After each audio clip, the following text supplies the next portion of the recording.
Bienvenidos a Aprendamos de la Biblia con el pastor Julio César Quijano.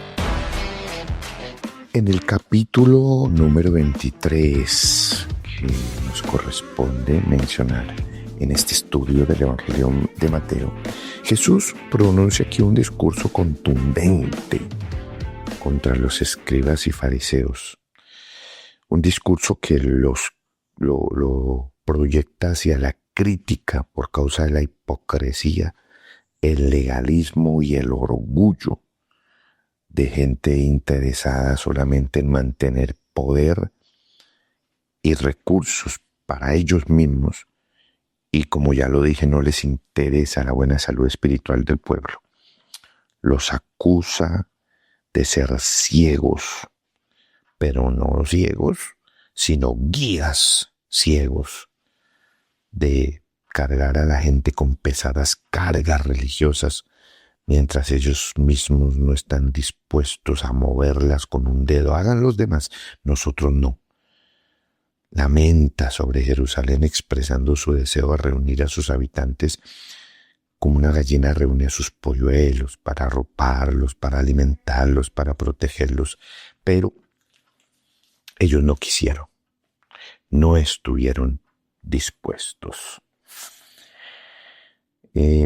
Esta triste realidad que nosotros encontramos aquí parece que aún todavía la vivimos cuando en el código moral de los fariseos hay una incontable cantidad de disposiciones, de regulaciones, pero Jesús las destruye cuando dice amarás. Oh, qué extraordinario. Qué extraordinario. Y ese amarás va en dos direcciones, hacia Dios y hacia el prójimo. Ojo, esta expresión del versículo 37 que nosotros encontramos allí está tomada del texto conocido como el Shema hebreo, que es Deuteronomio capítulo 6. Y todos los judíos la repetían 2 veces al día. Jesús pasó a la ofensiva con una contrapregunta acerca de la persona de Cristo. El título mesiánico favorito entre los judíos era Hijo de David, que lo escuchamos muchas veces en estos textos, el cual ellos interpretan en términos ultranacionalistas, ¿no? Como revolucionarios, porque querían impresionar con estas expresiones que animaban los ánimos de la gente viviendo pura hipocresía. Como ya lo dijimos, querían cargar a los demás con una cantidad de cosas y querían mostrar piedad y humildad, pero todo era una fachada, una mentira. Como lo dije, no estamos lejos de la realidad en nuestros días, ni en lo espiritual, ni en ningún área. Pareciera que hoy estas actitudes están en todo el mundo. Gente que se levanta con expresiones para caldear los ánimos, pero lo único que buscan es poder personal para vivir bien y tener poder mientras los demás sufren. Y lo peor es que, tal como en este texto bíblico, muchos no se dan cuenta de este engaño. Un padre no llama a su hijo Señor, sino al revés. El hijo llama Señor a su padre. Por lo tanto, si Dios le decía a mi Señor al Mesías, ¿cómo podía ser el Mesías hijo de David? Dicho de otra manera, Jesucristo es el hijo de David, pero también es el hijo de Dios. Respecto a la conversación que tiene Jesús acerca de este tema en el capítulo número 42. En el capítulo 43, no, en el capítulo 23 mejor, Jesús pronuncia un discurso contundente, fuerte contra los escribas y fariseos. Los critica por su hipocresía, por su legalismo, su orgullo. Ya lo mencioné. Y es importantísimo ver cómo estas expresiones del capítulo número 23 de Jesús son un lenguaje fuerte. Ahora, ¿qué es esto de blanquear las tumbas, no? Por ejemplo, para utilizar alguno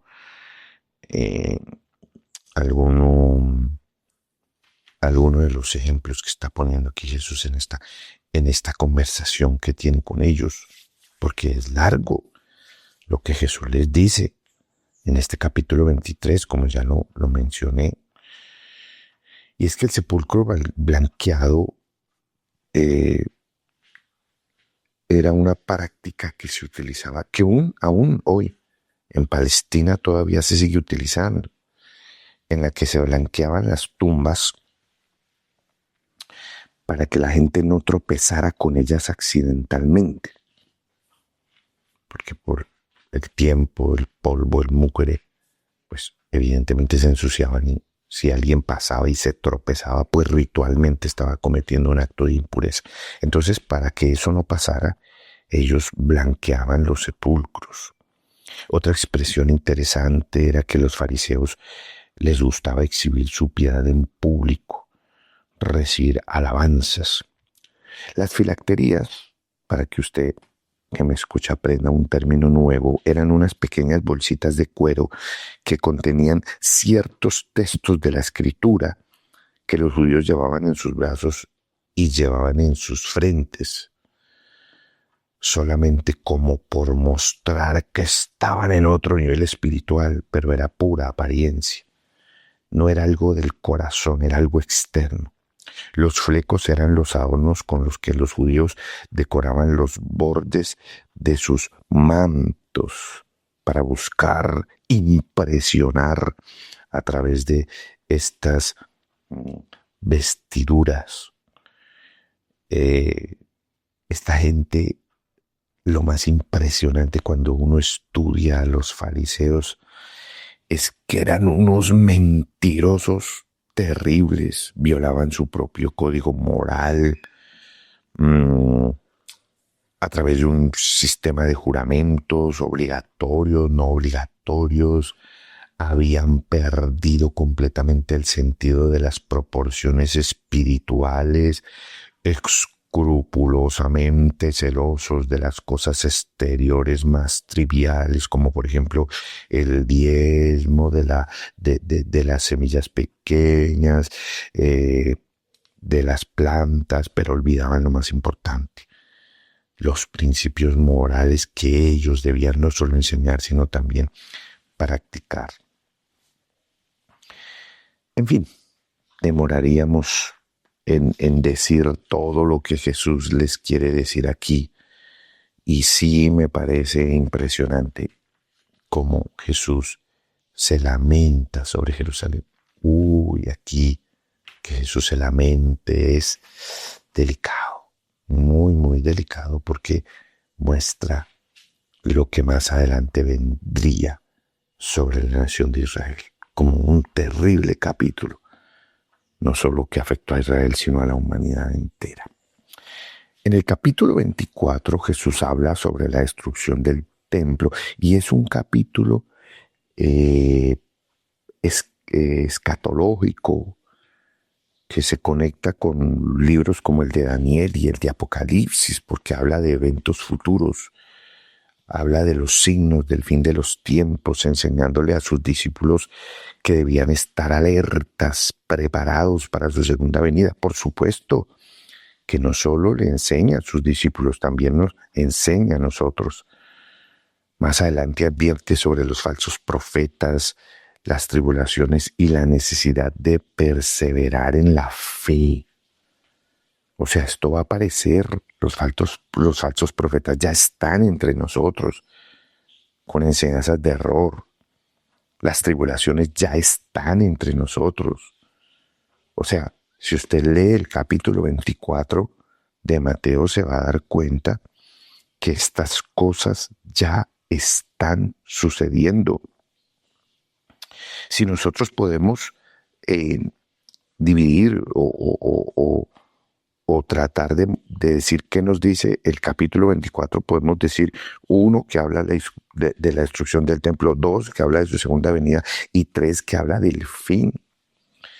Y esto, que está interrelacionado y a veces es difícil determinar de qué acontecimientos habla, esta dificultad viene a resolverse más adelante si recordamos que la mayor parte de las profecías pueden cumplirse en un plazo breve o remoto. Aquí es evidente que Jesús está hablando de algo que va a pasar más adelante y mucho más adelante de los acontecimientos que tienen que venir antes de su regreso, ¿no? De su regreso, porque por ahí escuché incluso en otros días otra vez otra persona hablando por las redes que atan el corazón de los incautos que se dejan engañar por estos falsos profetas acerca de que Jesús viene tal día, tal hora, tal fecha. Imposible. La Biblia dice el día y la hora, no lo dice este evangelio, nadie lo sabe. Pero sí nos llama, en medio de todas las tribulaciones que vemos, de las circunstancias que vemos, que a veces nos ¿cómo poderlo decir? Nos desaniman un poco, ¿no? Porque hablábamos con alguien y decíamos, es que es tanta la maldad que hay hoy en día en el mundo, que la gente se desanima, la gente parece que hasta perdiera la esperanza, el ánimo, porque dice, pero ¿cómo es posible que pareciera que el malo está tomando ventaja? ¿Cómo es posible que gente que a todas luces es gente que no tiene frutos en ningún sentido pueda tener cierto nivel de éxito? No. Y eso causa conflicto a nivel familiar, nacional, mundial. Un mal líder trae conflicto. Un mal líder no construye, resta, desgasta. Y eso lo vemos en todos los escenarios. Pero aquí Jesús exhorta a perseverar, ¿no? A perseverar. Y esta palabra perseverar del versículo 13, el que persevere hasta el fin será salvo, upomeno, traduce como mantenerse en pie en el conflicto, sobreponerse a la adversidad, no desplomarse bajo tensión, estar firme, perseverar bajo presión, esperar calmada y valientemente. Fuerte, porque lo que upomeno, persevere, nos dice es, vamos a tener que mantenernos en pie cuando haya un conflicto. Vamos a tener que sobreponernos a la adversidad. No nos podemos desplomar. Estemos firmes, perseveremos, esperemos que Dios dará la recompensa. Por supuesto, no es algo pasivo, ¿no? Resignarse a la suerte, ni mera paciencia, ¿no? Es la resistencia activa, el negarnos a la derrota. Eso es upomeno. No nos damos por vencidos. No nos entregamos a la derrota mentirosa de un escenario que nos dice no vale la pena seguir, no vale la pena confiar. No, nos ponemos de pie porque sabemos que Dios está con nosotros.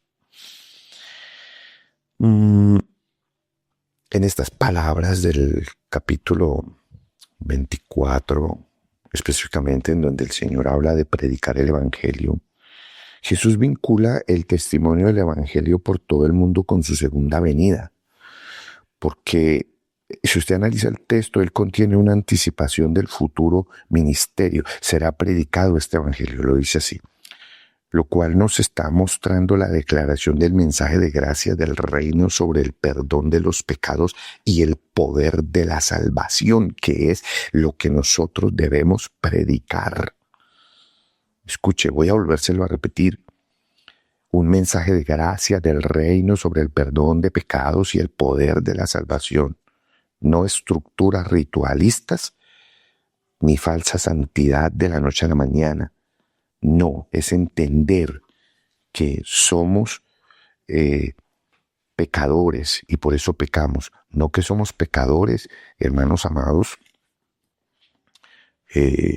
porque alguien puede decir yo soy pecador porque peco. No, usted peca porque es pecador. Entiéndalo. Porque eso es lo que al final nos va a dar a nosotros el entendimiento de lo que es esa gracia y ese amor maravilloso en el que Dios perdona nuestros pecados y cómo Él es el que tiene el poder. Por eso dice, Evangelio es poder de Dios para salvación. Eso es lo que significa Evangelio. ¿Ve? Es que para mí no tiene sentido. Señor, es que yo te fallo, Dios mío, yo te quiero agradar, pero me encuentro con una realidad, lo que no quiero hacer, eso hago. Tal y como dice el apóstol Pablo, miserable de mí, ¿quién me librará de este cuerpo de muerte? Gracias doy a Dios por Jesucristo nuestro Señor. Y con esto, ¿sabe qué está queriendo decir? No que ya yo deje de pecar, no que ya yo no fallo. No, yo voy a fallar. No quiero, pero voy a fallar. Porque soy pecador, porque mi carne es así, mientras el Espíritu me ayuda en mi debilidad para ser perfeccionado. Pero lo que este texto quiere decir y enseñarnos es que lo que hizo Cristo por mí, que es el mensaje central del Evangelio, es tan poderoso que a pesar de mí, Él me perdona para salvación. Qué maravilloso. Ahora, este versículo muestra el escenario donde debe tener lugar ese esfuerzo para evangelizar. ¿A dónde? Claritico dice, ahí está, para testimonio a todas las naciones. No guardemos silencio. No guardemos silencio. Tenemos una maravillosa responsabilidad. A todas las naciones. En donde quiera que nos movemos, vamos a predicar esta palabra. Y tercero, ahí mismo, y una certeza de que las señales darían testimonio de la resurrección en Cristo, de su poder para salvar y para sanar. Porque eso lo vimos en el ministerio de Cristo. Oiga, qué acertado fueron las palabras de Jesús que hablan de los deseos del Padre hacia las naciones del mundo. Dios tiene cuidado de todos los pueblos. Jesús murió por cada persona y la palabra de Dios es para cada nación, para cada persona. Tenemos trabajo que hacer y aún tenemos tiempo. Mientras el Señor nos regala vida, aún tenemos tiempo hasta que Él declare el fin. Porque dice, y entonces vendrá el fin. Algunos teólogos expresan que esto probablemente se refiere a que cuando se convierta el último de los que se vaya a convertir, ahí viene el fin. Bueno, si es así, tenemos trabajo que hacer. Tenemos trabajo que hacer. Ahora, Jesús utiliza la parábola de la higuera para enseñarnos a discernir estos tiempos, ¿no?, tan tremendos en los que vivimos. Y nos habla de parábolas al final que nos exhortan a estar vigilantes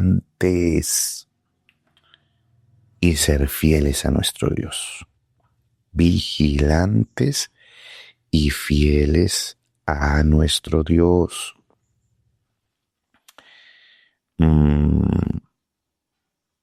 Definitivamente hay recompensa para los que esperamos en Dios. Y una de esas maravillosas es esta, que si Cristo viniera, nosotros nos iríamos con Él, por su iglesia, ¿no?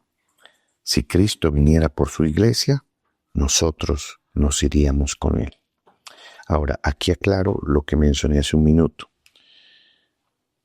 Cuidado con la gente que viene con expresiones tales como a tal día, a tal hora, en tal fecha, va a venir Jesús, viene Cristo. Cuidado con eso. Vuelvo y digo, el día y la hora, nadie lo sabe. Versículo 36 del capítulo 24, guárdelo, subráyelo, grabes ese texto bíblico. Pero el día y la hora nadie sabe, ni aun los ángeles de los cielos, sino solo mi Padre. O sea, es imposible que alguien diga, tal fecha viene Cristo, cuando ni siquiera sus ángeles saben cuándo será la venida de Cristo. Esto lo aclara ahora, o lo aclaramos en el capítulo 25, ¿no? El capítulo 25 es en el que Jesús continúa con su enseñanza sobre la preparación del fin de los tiempos. Encontramos aquí la parábola de las vírgenes, que de hecho subraya la importancia de estar preparados, ¿no? La parábola de los talentos. Esta ya nos enseña acerca de la fidelidad, del uso de los dones dados por Dios. Y el capítulo concluye con la enseñanza del juicio final, donde Jesús separa a las personas como un pastor separa las ovejas de las cabras, basado en sus actos de amor y servicio a los demás, identificándose, por supuesto, Jesús con los más vulnerables. Y aquí yo pienso que más que cualquier otra cosa, los que están vulnerables desde el punto de vista de lo espiritual, porque a veces pensamos que todo es hacia que la gente, que sí, hay gente que está en situaciones difíciles, pero no debemos recordar que aunque Jesús alimenta a las multitudes, sana a los enfermos, liberta a los endemoniados, todo el ejercicio de poder que Jesús activó lo hizo para que ellos vieran su gloria y puedan ser salvos. La alimentación de los 5,000 es un acto milagroso de provisión a quienes están escuchando su palabra. Porque Jesús dijo, no los quiero enviar sin comer. ¿A quiénes? A quienes habían estado 3 días escuchando el mensaje de Jesús. Esta provisión no fue para cualquiera. Y debemos de tener cuidado con las interpretaciones que manipulan.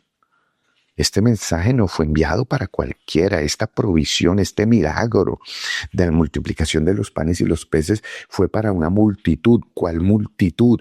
Una multitud que durante 3 días había estado escuchando el mensaje del Evangelio de Jesucristo para salvación en el desierto. No fue para todos. Y aquí es importante recalcar que Jesús está primero por su pueblo, por su iglesia, que tiene que esperar, que tiene que soportar, que vive tribulaciones y dificultades. No, cuidado. La venida de Cristo, del versículo 13 aquí del capítulo 25, donde vuelve y reafirma el día y la hora, no se sabe, ¿no? Es un versículo para recordar la segunda venida, que hay una segunda venida. A lo largo de la historia nosotros vemos que algunos creyentes quieren decir cuándo viene, y la ignorancia de estos intentos necios a menudo les ha llevado a señalar con una actitud presuntuosa y de falsa espiritualidad el tiempo de la venida de Jesús. Pero aquí, como en Mateo, Jesús declara explícitamente que nadie, ojo, nadie sino el Padre sabe el tiempo de su venida. Algunos han interpretado la expresión el día ni la hora como que podemos descubrir el mes, el año, pero o sea, esto es una absurda interpretación de la Escritura. No podemos estar seguros de que la segunda venida ocurrirá en un año en particular o en una determinada década, y ni siquiera Cristo. Sí, ni siquiera sabemos si Cristo volverá y nosotros estemos vivos. Sin embargo, Jesús comienza su oración más bien diciendo eso es algo que sí, debemos estar vigilantes, ¿no? Pero les dice, hay que velar más bien.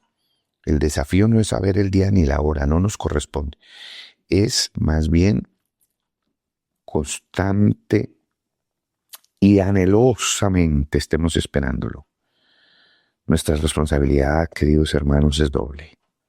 Prepararnos para su segunda venida, de modo que cuando llegue encuentre a una esposa sin mancha ni arruga, y que actuemos hasta su regreso de tal manera que el reino de Dios se preserve y se extienda sobre la faz de la tierra. No nos distraigamos con qué será que viene tal día, tal no.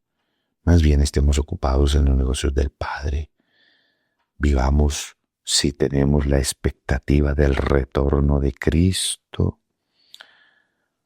despojándonos de toda ociosa especulación y de toda tendencia supersticiosa a estar fijando fechas sobre el tiempo que Él ha de venir nuevamente, y más bien enfoquémonos en vivir una vida rendida al Espíritu Santo para que Él nos ayude a ser esa esposa sin mancha ni arruga y a, como socios del reino, predicar un evangelio de salvación a todo aquel que nos escuche.